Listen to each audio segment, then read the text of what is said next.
Terima kasih Tuhan, buat pagi hari ini Kau memberkati kami dengan kesehatan kekuatan. Biarlah kami boleh mengagungkan, memuji Engkau Tuhan. Mari Roh Kudus pimpin kami. Terima kasih Tuhan Yesus yang baik. Haleluya Yesus.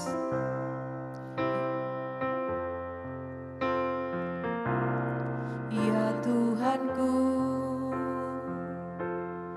aku hendak bernyanyi bagimu selama aku hidup. Ya Allahku,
Bapa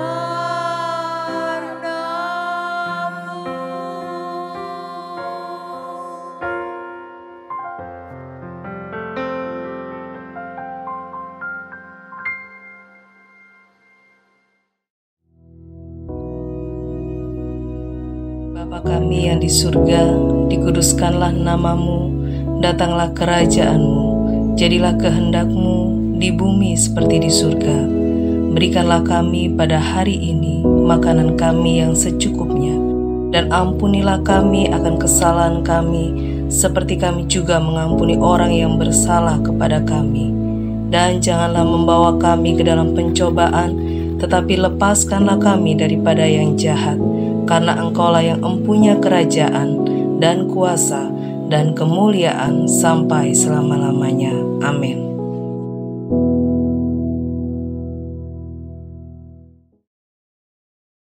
Shalom, selamat pagi. Kembali lagi kita berjumpa di Morning Devotion. Sebelum kita mendengarkan kebenaran firman Tuhan, mari kita berdoa bersama-sama. Tuhan Yesus, kami mengucap syukur kami boleh mendengarkan kembali pesan Tuhan di hari ini.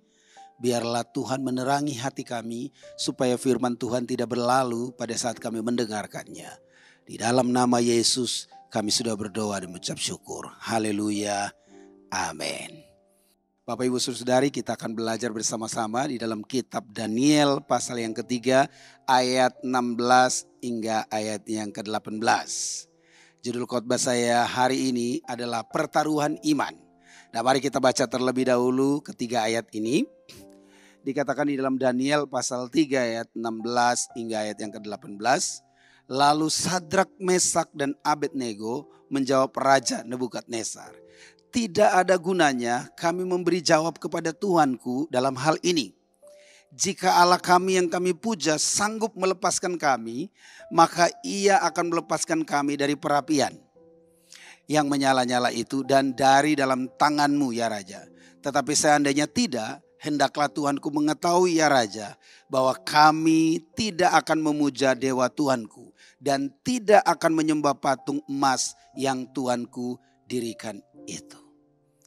Nah, hari ini kita akan belajar bersama-sama bagaimana Sadrak, Mesak dan Abednego mempertaruhkan iman mereka.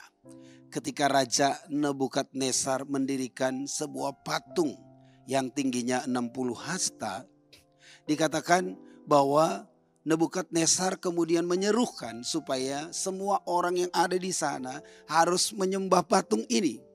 Tetapi ada orang-orang Yahudi yang tidak menyembah patung ini. Dan orang-orang ini adalah Sadrak, Mesak dan Abednego. Mereka punya keyakinan iman yang mantap di hadapan Tuhan. Dan menurut saya kita perlu mengikutinya. Keyakinan iman inilah yang sampai saat-saat ini di dunia modern ini sulit kita temukan. Tapi mari kita belajar bersama-sama tentang pertaruhan iman ini. Ketika Raja Nebukadnezar mencetuskan dalil ini dan kemudian semua orang tidak mengikutinya, maka mereka akan dimasukkan ke dapur api yang menyala-nyala ini.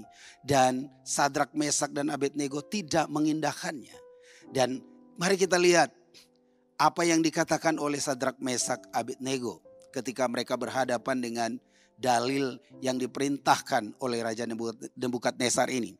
Dikatakan mereka berkata, "Tidak ada gunanya kami memberi jawab kepada Tuhanku dalam hal ini.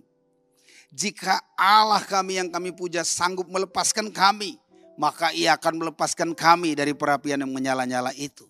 Sungguh jawaban yang sangat luar biasa dan sangat tegas.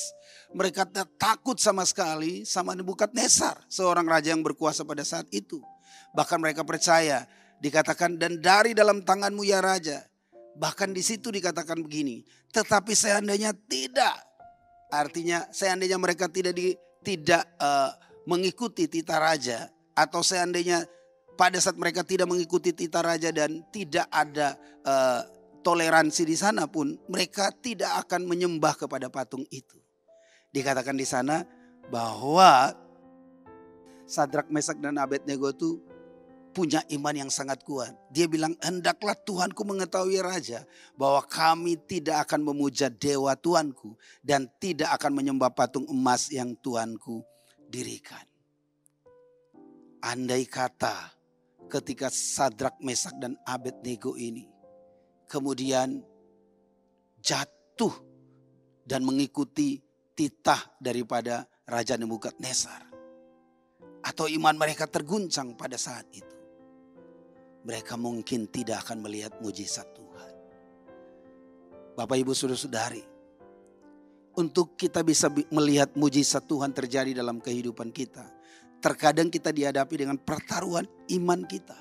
Sama seperti yang dihadapi oleh Sadrak, Mesak dan Abednego ini.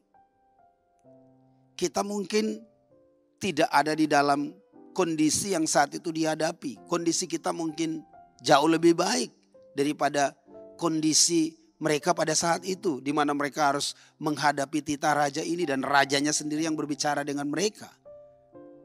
Kita mungkin lebih ringan, tapi terkadang kita merasa bahwa tekanan yang kita alami itu jauh lebih berat daripada tekanan Sadrak, Mesak dan Abednego. Menurut saya pengujian iman sekarang ini tidak lebih berat daripada pengujian iman orang-orang terdahulu. Tetapi sekarang kita melihat bahwa ternyata ada sebuah kemerosotan iman dari orang-orang percaya, di mana hal-hal yang kecil saja bisa membunuh iman mereka. Tetapi tidak dengan Sadrak, Mesak dan Abednego ini. Mereka punya kekokohan iman yang begitu luar biasa. Dari mana kita tahu? Kita bisa melihat di ayat yang ke-18 dikatakan, tetapi seandainya tidak, hendaklah Tuanku mengetahui ya Raja, bahwa kami tidak memuja dewa Tuanku dan tidak akan menyembah patung emas yang Tuanku dirikan itu. Ini jawaban yang luar biasa menurut saya. Kata andaikan Tuhan tidak menolong pun, mereka tetap akan percaya. Jadi saudara bisa melihat itu. Mereka dihadapkan dengan nyala api yang begitu luar biasa. Dapur perapian maksudnya. Dan sudah pasti kalau mereka tidak percaya mereka akan dimasukkan ke sana. Tetapi kita bisa melihat jawaban mereka kepada Nebukadnezar menunjukkan bahwa mereka benar-benar mempertaruhkan iman mereka. Mereka berkata begini, tidak apa-apa, silakan kalau raja mau melakukan itu kepada kami.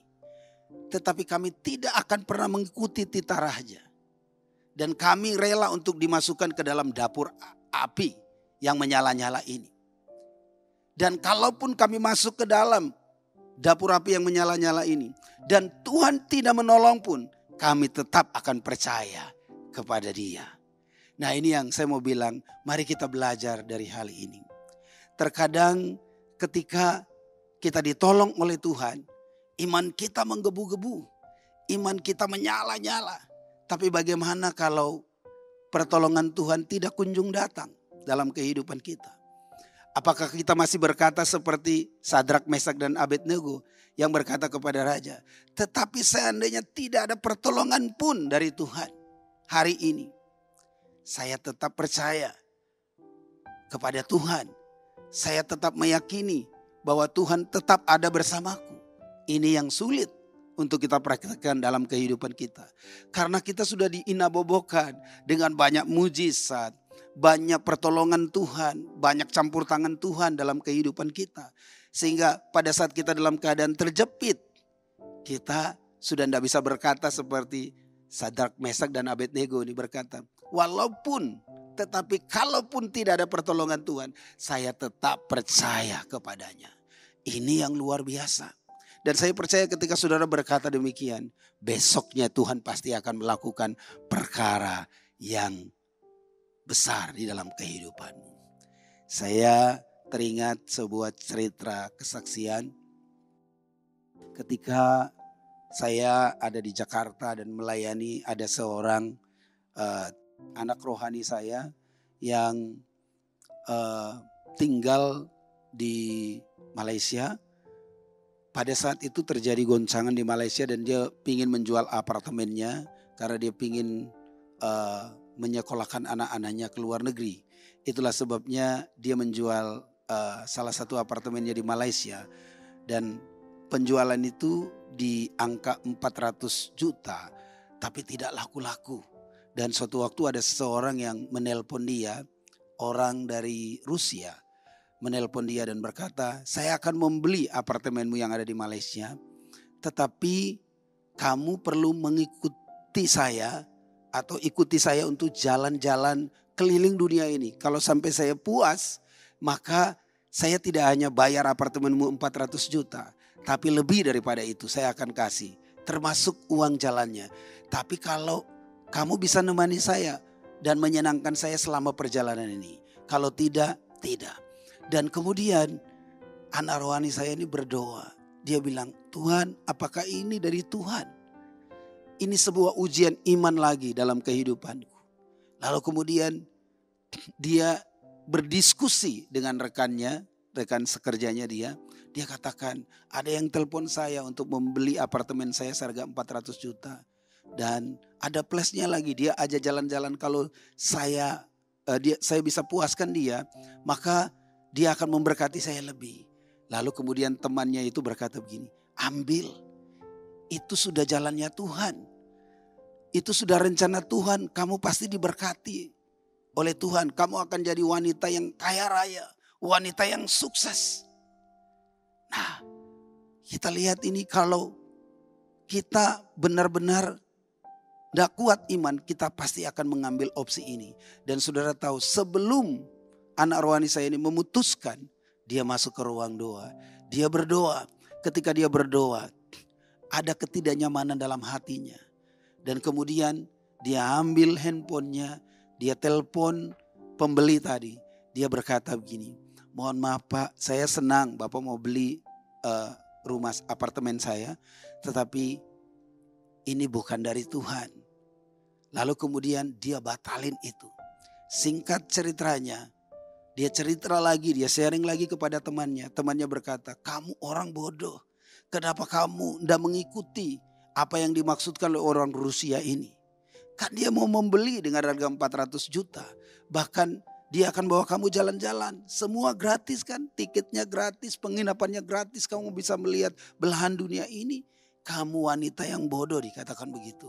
Kenapa kamu tidak mau terima ini? Tapi anak rohani saya berkata begini. Saya mungkin senang, tapi saya akan jatuh dalam dosa ketika saya berjalan bersama-sama dengan laki-laki ini. Dan saudara tahu ketika dia memutuskan itu untuk tidak mengambil opsi ini, teleponnya berdering kembali. Dan kali ini dari bosnya. Bosnya berkata kepada anak rohani saya ini, apakah kamu bisa mencari satu apartemen buat saya di Malaysia? Dia bilang, oh kebetulan ada apartemen saya jual. Berapa harganya? 400. Dia bilang, sekarang kirimkan rekeningmu. Saya akan kirimkan langsung dan bayar lunas. Seketika itu pun lunas, dibayar oleh bosnya sendiri. Dari peristiwa ini kita bisa belajar bahwa terkadang kita bisa melihat sepertinya opsi pertama itu adalah jalur berkat Tuhan. Tapi kalau diambil, maka risikonya akan sangat besar kepada anak rohani saya ini. Di jalur yang kedua, Tuhan mengirimkan pembeli yang tidak neko-neko. Beda-beda tipis. Kalau kita merasa bahwa kita dekat dengan Tuhan, kita pasti tidak akan mempertaruhkan iman kita di opsi yang pertama. Tapi kita akan mempertaruhkan iman kita di opsi yang kedua. Meskipun cuma nunggu sebentar, enggak apa-apa. Yang penting kita tetap ada di dalam jalur Tuhan. Dan menurut saya, anak rohani saya memenangkan pertempuran iman ini. Dan benar-benar dia bisa melihat mujizat Tuhan terjadi tanpa harus jatuh ke tangan laki-laki yang lain yang mengajak dia jalan-jalan. Dan dia menang terhadap peristiwa ini, terhadap kasus ini. Bagaimana dengan kita? Saya percaya ada banyak persoalan yang kita hadapi. Tapi mari putuskan bahwa terkadang jalan hidup kita penuh dengan banyak liku-liku dan membutuhkan pertaruhan iman di sana. Tapi mari sandarkan imanmu kepada Tuhan. Dan hari ini mungkin engkau menangis. Engkau sedang di kamar, engkau sedang di jalan, engkau sedang di dalam kendaraan. Dan mungkin sedang ada persoalan yang mungkin saat itu sedang mempertaruhkan, saudara sedang mempertaruhkan imanmu di sana. Berdoalah, Tuhan pasti buka jalan. Ingat apa yang dilakukan oleh Sadrak, Mesak, dan Abednego ini. Patut kita teladani. Dikatakan mereka berkata, sekalipun tetapi seandainya, dikatakan tetapi seandainya tidak, Tuhan tidak menolong pun, kami akan tetap percaya kepada Tuhan. Dan itu yang harus dimiliki oleh kita sebagai orang percaya. Masakan kita hanya mau melihat pertolongan Tuhan saja. Tapi kalau Tuhan tidak menolong, kita jauh dari Dia. Ini sebuah pembelajaran yang baik. Kita harus mempertaruhkan iman kita kepada Tuhan. Dan kita katakan, meskipun Tuhan tidak menolong aku hari ini, aku tetap percaya. Dan kepercayaanku itu yang membawa pertolongan Tuhan terjadi di hari berikutnya. Dan di hari berikutnya, di bulan berikutnya, bahkan di tahun berikutnya. Dan kiranya firman Tuhan ini bisa memberkati kita sekalian. Mari kita berdoa. Tuhan Yesus, hamba berdoa buat setiap jemaat Tuhan yang mendengarkan pesan Tuhan ini. Hari ini Tuhan jamah mereka supaya dimanapun mereka berada, mereka tetap setia kepada Tuhan.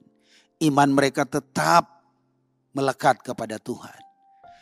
Tidak tergeser oleh karena situasi dan persoalan-persoalan yang ada di dalam kehidupan mereka.